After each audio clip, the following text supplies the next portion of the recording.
আপনারা জানেন ইতিমধ্যেই প্রাক্তন তৃণমূল কাউন্সিলর দেবরাজ চক্রবর্তী, যাকে গতকালই আদালতে তোলা হলে 7 দিনের পুলিশ হেফাজতের নির্দেশ দিয়েছে আদালত, আর তার বাড়িতে পুলিশি হানায় উদ্ধার হয়েছে যে মোবাইল, তাতে বেশ কিছু হোয়াটসঅ্যাপ চ্যাট ডিলিট করা হয়েছে বলে পুলিশ সূত্রে জানা যাচ্ছে। ডিলিট হওয়া চ্যাট পুনরুদ্ধারের চেষ্টা, প্রয়োজনে সাহায্য নেওয়া হবে ফরেনসিক বিশেষজ্ঞদের।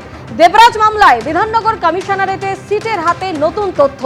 ডিসি তত্ত্বাবধানে সিট তদন্ত রিপোর্ট যাবে সিপির কাছে। উদ্ধার হওয়া ল্যাপটপে মিলেছে ডিসি গ্লোবাল নামে সংস্থার একাধিক নথিপত্র।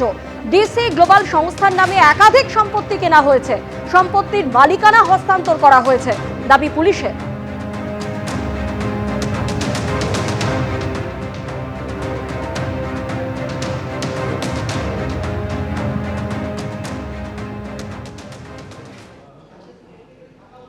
তেরোশো কোটি না 1500 কোটি এনার সম্পত্তি শোনা যাচ্ছে।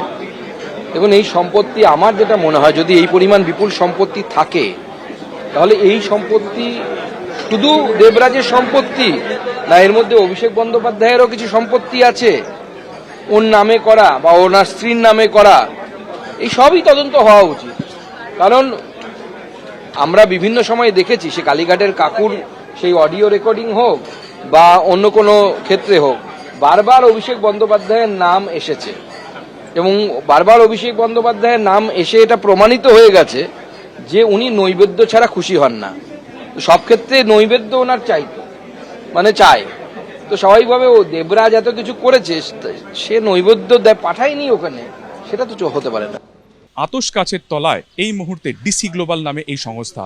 পুলিশ সূত্রে যেটা জানা যাচ্ছে যে দেবরাজ গ্রেফতারের আগে তার বাড়িতে যখন পুলিশি তদন্তের জন্য সেখানে অভিযান হয়, সেই সময় সেখান থেকে 2টি মোবাইল ফোন এবং ল্যাপটপ পাওয়া যায়। এই ল্যাপটপের ভেতর থেকে ডিসি গ্লোবাল নামে একটি সংস্থার হদিশ মেলে তদন্তকারীদের, এবং সেখান থেকে জানা যায় যে বিগত 5 বছরে এবং বিশেষ করে শেষ কয়েক বছরে এই ডিসি গ্লোবালের নামে একাধিক সম্পত্তি কেনা হয়েছিল। শুধুমাত্র সম্পত্তি কেনা নয়, সম্পত্তি হস্তান্তর। এই ডিসি গ্লোবালের অ্যাকাউন্ট থেকে অন্যান্য বেশ কিছু ব্যবসায়ীর কাছে কিন্তু টাকা গিয়েছিল, বিশেষ করে ট্যুর অ্যান্ড ট্রাভেলস, এবং শেষ 1 মাসের মধ্যে কিন্তু ঝাড়খণ্ডের এক ব্যবসায়ীর কাছেও কোটি কোটি টাকা গিয়েছিল। অর্থাৎ কোথাও না কোথাও এই দুর্নীতির টাকাকে বিনিয়োগ করা হয়েছিল এবং কালো টাকাকে সাদা টাকাতে পরিণত করার একটা সুন্দর পরিকল্পনা চলছিল। তো এই ডিসি গ্লোবালের আদপে কারা রয়েছেন, অর্থাৎ ডিসি দেবরাজ চক্রবর্তী নাকি এর নেপথ্যে অন্য কেউ রয়েছে, তদন্তকারীরা জানার চেষ্টা করছেন। এছাড়া তার মোবাইল ফোনে বেশ কিছু হোয়াটসঅ্যাপ চ্যাট ডিলিট করা হয়েছে, সেই সমস্ত চ্যাটে কী ছিল সেটাকে রিট্রিভ করার ট্রাই করছেন বা চেষ্টা করছেন তদন্তকারীরা। ক্যামেরা অভিজিৎ দত্তের সঙ্গে সুকান্ত মুখোপাধ্যায়, এবিপি আনন্দ। এবিপি আনন্দ, এগিয়ে থাকে, এগিয়ে রাখে।